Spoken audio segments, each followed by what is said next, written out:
নমস্কার সম্মানীয় দর্শক মণ্ডলী, এই মুহূর্তে রাজ্যে ভোটার তালিকার সংশোধনের কাজ চলছে। আমরা সবাই ডকুমেন্ট জমা করে দিয়েছি, কিন্তু আমাদের অজান্তেই কি আপনার নামটা বাদ চলে যেতে পারে, বাতিলের খাতায় চলে যেতে পারে। যেটা আপনার পরিচয় ভোটার তালিকায় নাম, সেটা কি দুম করে বাদ চলে যেতে পারে। হ্যাঁ, এই মুহূর্তে এরকমই আশঙ্কা ঘনীভূত হয়েছে প্রত্যেক ভোটারের মনে। নির্বাচন কমিশন মেগা স্ক্রুটিনি শুরু করেছে ভোটার তালিকায়। পুরো ডিটেলস আপডেট আপনাদের সামনে আমি তুলে ধরবো। আমি শিবরাম সরকার, আপনারা দেখছেন নিমতিতা দর্শন। নির্বাচন কমিশন সূত্রে যে খবর ব্রেক হয়েছে, নির্বাচন কমিশন বিন্দু মাত্র ঢিলেমি করছে না, কোনো ফাঁক ফোকর রাখতে চাইছে না। ইতিমধ্যে রাজ্যে 32 লক্ষ ভোটারের কাছে হেয়ারিং চিঠি পাঠানোর প্রক্রিয়া শুরু হয়ে গেছে।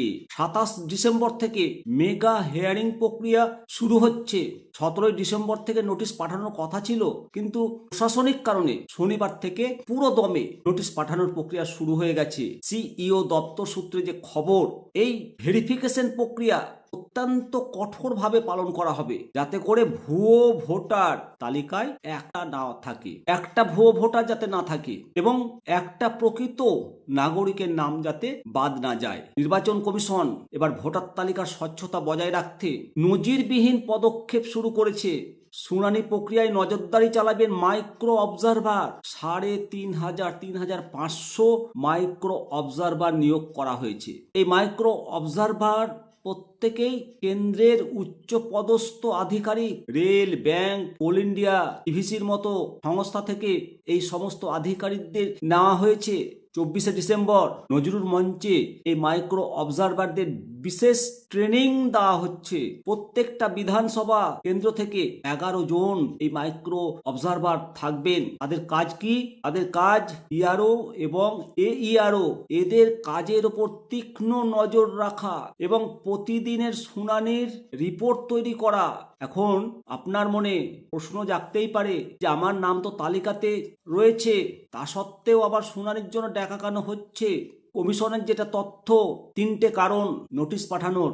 প্রথম কারণ হলো ম্যাপিং সমস্যা, দ্বিতীয় কারণ হলো তথ্যগত গরমিল, আর তৃতীয় সমস্যা হলো লিঙ্গ পরিচয় সমস্যা।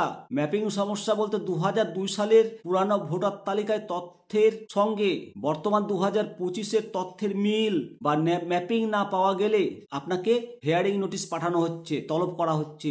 তথ্যগত গরমিল, ভোটার ফর্মে যে তথ্য দেওয়া হয়েছে তাতে কোনো ভুল অসঙ্গতি থাকলেই নোটিশ। জেন্ডার, লিঙ্গ মিসম্যাচ, তথ্যে সন্দেহ থাকলেই নোটিশ। কমিশন সূত্রে আরো জানা গেছে যে আপাতত নোটিশগুলো ইংরেজি ভাষায় পাঠানো হচ্ছে, তবে সাধারণ মানুষের সুবিধার জন্য আছে আবেদন জানিয়েছেন সিইও দপ্তর। শুনানিতে যে সমস্ত নথিগুলো লাগবে, আতঙ্কিত না হয়ে আপনাদেরকে বলে দিচ্ছি, 13টি নথির মধ্যে অন্ততপক্ষে যে কোনো একটি সঙ্গে নিয়ে নির্দিষ্ট দিনে নির্দিষ্ট স্থানে উপস্থিত হন। প্রয়োজনীয় নথির মধ্যে আপনার পাসপোর্ট, ড্রাইভিং লাইসেন্স, কেন্দ্র বা রাজ্য সরকার PSU দ্বারা ইস্যু করা পরিচয়পত্র, ব্যাংক বা পোস্ট অফিসের পাসবুকের ছবি সহ প্যান কার্ড, NPR এর অধীনে এবং RGI দ্বারা ইস্যু করা স্মার্ট কার্ড, মনরেগার জব কার্ড, শ্রম মন্ত্রকের অধীন স্বাস্থ্য বীমা smart card, pension payment order ছবি সহ সাংসদ বা বিধায়কদের ইস্যু করা সরকারি পরিচয়পত্র, UDID কার্ড, প্রতিবন্ধী প্রশংসাপত্র, জমির দলিল বা পর্চা প্রয়োজন সাপেক্ষ, আধার কার্ড কেবল পরিচয়পত্র হিসাবে গ্রাহ্য হবে। তবে কমিশন মানবিক দিকটি বিবেচনা করে কিছু শিথিল করেছে।